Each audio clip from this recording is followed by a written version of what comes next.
Hi friends, the world express mini train play set. இதை நாங்கள் எப்படி செட் பண்ண போகிறோங்கிறத இப்போ நாங்கள் காமிக்க போகிறோம். நல்லா பாருங்கள்.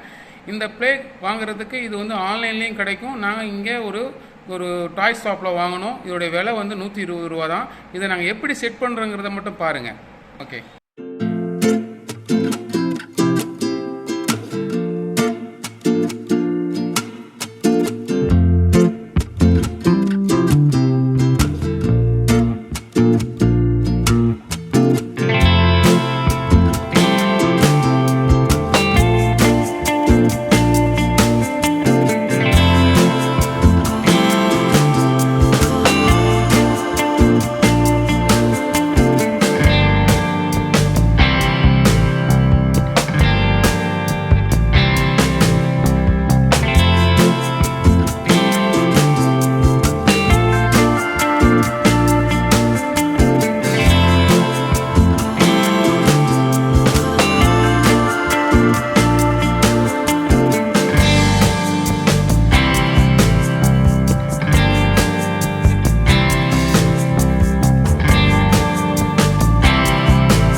இந்த வீடியோ பிடிச்சிருந்தால் லைக் பண்ணுங்கள், சப்ஸ்கிரைப் பண்ணுங்கள், பெல் பட்டனை மறந்துடாமல் ஒரு அமுக்க அமைக்கிறீங்க. அடுத்த வீடியோவில் சந்திப்போம்.